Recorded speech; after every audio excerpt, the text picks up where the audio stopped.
ইরানের মিসাইল থেকে বাঁচতে ইসরায়েলকে কত মূল্য দিতে হচ্ছে অনেকের ধারণারও বাইরে। মিসাইল প্রতিরক্ষার জন্য এক রাতের জন্য দেশটিকে গুনতে হচ্ছে $285 মিলিয়ন, যা ইসরায়েলের জন্য বড় খরচ।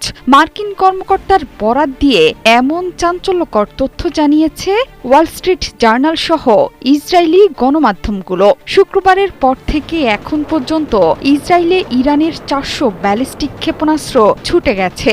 যদিও ইসরায়েলের ভাষ্য, ইরানের 1/3 মিসাইল উৎক্ষেপক ধ্বংস করেছে তারা। আর অন্যদিকে ইসরায়েলের শুধুমাত্র অ্যারো সিস্টেমের প্রতিটি ইন্টারসেপ্টরের খরচ প্রায় $3 মিলিয়ন।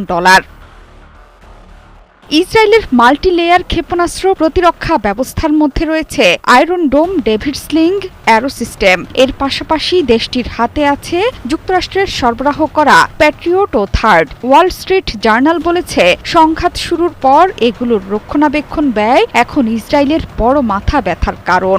ইসরায়েলি গণমাধ্যমগুলো বলছে, কেবল ক্ষেপণাস্ত্র প্রতিরক্ষা কার্যক্রমের জন্য প্রতি রাতে ইসরায়েলের খরচ হচ্ছে প্রায় $285 মিলিয়ন। আয়রন ডোম কার্যত ভেঙে পড়ার পথে।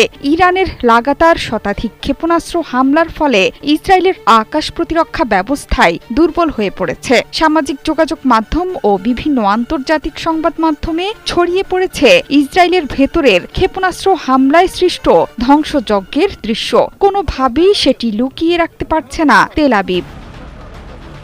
মার্কিন এবং ইসরায়েলি গোয়েন্দা সংস্থার সঙ্গে জড়িত সূত্রগুলো বলছে, ইরানের হামলা অব্যাহত থাকলে যুক্তরাষ্ট্রকে ছাড়া ইসরায়েল নিজেদের বর্তমান অস্ত্র ভাণ্ডার দিয়ে 10 থেকে 12 দিনের বেশি এই প্রতিরক্ষা ব্যবস্থা টিকিয়ে রাখতে পারবে না, যা বড় বিপদ ডেকে আনবে ইসরায়েলের বুকে। সব ইরানি মিসাইল একসাথে আঘাত হানলে ইসরায়েল নিজেদের অস্তিত্বের সংকটে পড়ে যাবে।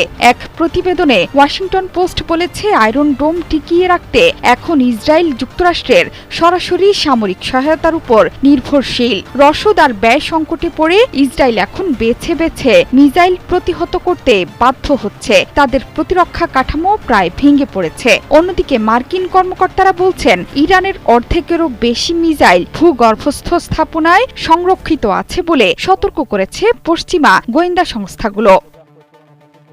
এর আগে 2014 সালে ফিলিস্তিনি প্রতিরোধ যোদ্ধাদের সঙ্গে যুদ্ধে গোলাবারুদের ঘাটতির কারণে যুদ্ধবিরতিতে যেতে বাধ্য হয়েছিল ইসরায়েল। এবারও সেই ঘটনার পুনরাবৃত্তি হবে কিনা তা বলবে সময়। শুক্রবার থেকে এখন পর্যন্ত একের পর এক ইরানি ক্ষেপণাস্ত্র আঘাত এনেছে ইসরায়েলি কৌশলগত স্থাপনাগুলোর ওপর। শুক্রবার একটি ক্ষেপণাস্ত্র আঘাত হানে সেন্ট্রাল কমান্ডের কাছে, রোববার আরেকটি পরে হাইফার তেল শোধনাগারে। এছাড়া মঙ্গলবার ইসরায়েলি গোয়েন্দা সদর দপ্তরের আশপাশেও আঘাত হানে ইরান। কঠোর সেন্সরশিপের কারণে এসব ক্ষয়ক্ষতির চিত্র পুরোপুরি প্রকাশ করতে পারছে না তেল আবিব।